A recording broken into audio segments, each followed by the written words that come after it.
If you've already watched Sonic 3, you know just how incredible it is, and easily the best movie in the franchise so far. What is this den of madness? But did you know the storyline for this production could have been completely different? Tom, Maddie, we need your help on a super dangerous top secret mission. We're in. We discovered this thanks to concept art from the movie that leaked online, and you won't believe what we're about to share. No exaggeration, one of the pieces that caught fans' attention the most shows Eggman, aka Dr. Robotnik, dressed as an emperor in a post-apocalyptic world alongside Metal Sonic, the villain who in the final cut of the movie only appeared in the first post-credit scene. This already hints at how different the movie could have been. After all, Dr. Robotnik sacrificed himself at the end of Sonic 3, and according to this concept art, it looks like he was going to create Metal Sonic and be the film's final villain. Many fans believe this storyline might still happen, just in a different way. In the image, Robotnik is wearing a kingly outfit, and it looks like he's completely taken over the world. So maybe this isn't the Eggman we know, but an alternate version of him from another universe who survived and remained evil. This version conquered the world and created Metal Sonic, who appeared in the post-credits scene, potentially sending him to the movie's main universe for some unknown reason. If that's the case, this alternate Dr. Robotnik, let's call him King Eggman, could end up being the primary villain in Sonic 4 alongside Metal Sonic.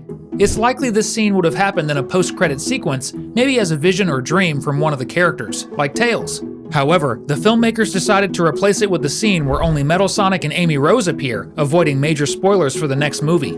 And this is just the first of 10 things you didn't know could have been completely different in Sonic 3. So buckle up, welcome to Cinewave.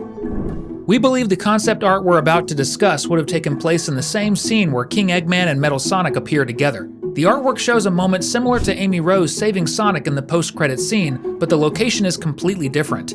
Instead of a forest, they're in a post-apocalyptic setting, much like King Eggman's concept art. Plus, in this version, Amy defeats a generic giant robot rather than multiple Metal Sonics. This suggests that the original idea for the post-credit scene had the world's fastest hedgehog somehow ending up in an alternate universe where King Eggman had conquered Earth.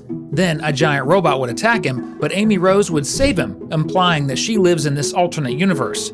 After that, Sonic would likely encounter King Eggman and Metal Sonic. Will we see this story adapted in the next film, or will the writers completely change Metal Sonic and Amy Rose's origins? We'll only find out when the next installment hits theaters, but let's admit it would be awesome to see this storyline play out. If you're familiar with the Sonic games, you know the third movie heavily draws from Sonic Adventure 2, where characters like Shadow, Maria, and Gerald Robotnik are introduced. One major change is that Gerald is alive in the movie, whereas his game counterpart died in prison. However, one piece of concept art suggests the movie could have been even more faithful to the games. It shows Gerald as just a skeleton. Seriously, just his bones! This would make sense since Gerald was imprisoned for 50 years in the final storyline, and 50 years ago, he was already an old man. The movie didn't explain how he's still alive at what we estimate to be around 110 years old. A deleted scene reveals Gerald used energy from Shadow's quill, which he stole before being imprisoned, to slow his aging. Something plausible given that Shadow himself doesn't age. This idea was clearly added after the initial plan to have Gerald die of old age in prison was scrapped. If they'd gone with that, the movie would have been darker, with Shadow carrying out Gerald's plan to destroy humanity on his own. Plus, we wouldn't have had those hilarious interactions between Dr. Robotnik and his grandfather, which are some of the funniest moments in the movie. It's likely this change was made to give Jim Carrey more screen time and comedic moments.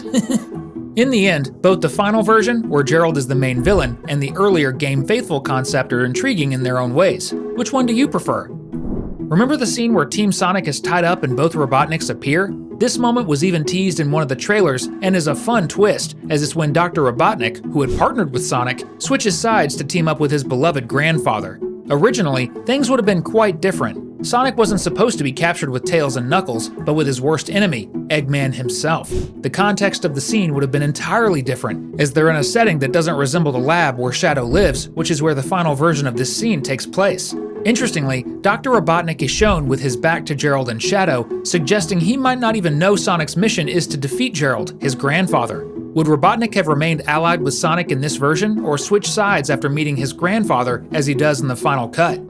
Before sharing your opinion, drop a comment below with #Robotnik. The movie is packed with amazing action scenes, but did you know there were supposed to be even more incredible moments than what made it into the final cut? One of these scenes would have shown Team Sonic riding a motorcycle through the city, trying to escape a massive sphere made of cars, streetlights, and other debris being pulled together into a single point. If you've seen the movie and have a sharp memory, you probably know what's going on here, right? This is likely tied to Shadow's device that can create black holes. I can't even imagine how they would handle a black hole forming in the middle of a city. Could this be why they scrapped the scene? Or was it simply to avoid making the movie too long? After all, an epic battle like this would definitely take a while to resolve. There was supposed to be another scene like this, but on an even larger scale. An entire island was going to collapse, and Team Sonic would have to escape alive.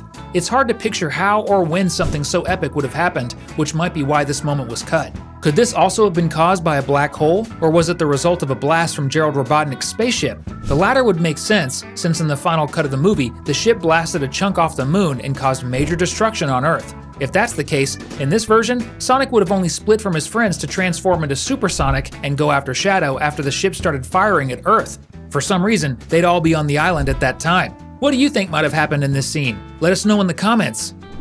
Here's another change, albeit a smaller one. Dr. Robotnik wasn't originally supposed to be found by Sonic in his secret hideout. Instead, he would still be deeply depressed from his defeat in the second movie and addicted to Mexican soap operas. The big twist? Dr. Robotnik would have been living in a random little house in Mexico. Yup, you read that right. In the early versions, the scientist was meant to be found by Team Sonic in a much more humiliating state. The fact that he was hiding in Mexico would have made things even more interesting, suggesting the country might have played a significant role in the story. Can you imagine? Also, Eggman would have remained bald, unlike in the final cut, where he grows hair and later gets it hilariously shaved off by Agent Stone. Let's be honest, this change was worth it because the scene where Stone cuts his hair is hilarious. This next piece of concept art probably ties into the previous one and depicts a scene that would have happened right after Team Sonic found Dr. Robotnik in his house in Mexico. In this illustration, we see Eggman's ship, the Mecha Crab, also in Mexico, and someone, who appears to be Stone, is fueling it up with gas. I always thought the ship ran on some kind of super-powered energy generator. But maybe that's exactly the case, and they were forced to use regular gasoline because they no longer had access to better fuel. Either way, this scene would have made a lot of people laugh. The sad part is that Stone would have had to spend a fortune on gas, so maybe they scrapped the scene to spare the poor guy from going broke. But you don't need to spend a cent to hit the subscribe button and turn on notifications. The best part? By doing that, you'll never miss our daily videos about your favorite movies and shows. As funny as it may sound, Sonic's reunion with Dr. Robotnik has multiple versions. Besides the version where he's found in Mexico, there's another one that's much closer to the final scene, though still with a few differences. In this concept art, Eggman is watching TV on his ship and is surrounded by trash, much like in the final version. However, similar to the Mexico concept art, he appears without the beautiful hair he got in the movie. Plus, he's watching the Mexican film Casa de mi Padre, starring Will Ferrell, instead of a Mexican soap opera. The scene where Shadow and Maria watch the stars together is beautiful, but what if I told you there was supposed to be a scene where they're on the moon watching Earth? It's hard to imagine this scene really happening since Maria can't breathe in space, but we think this moment would have only taken place in Shadow's imagination, during the scene where he and Sonic are on the moon and talk about the losses they've experienced. If so many people cried in the version that was released in theaters, imagine if the idea from this concept art had made it into the final cut.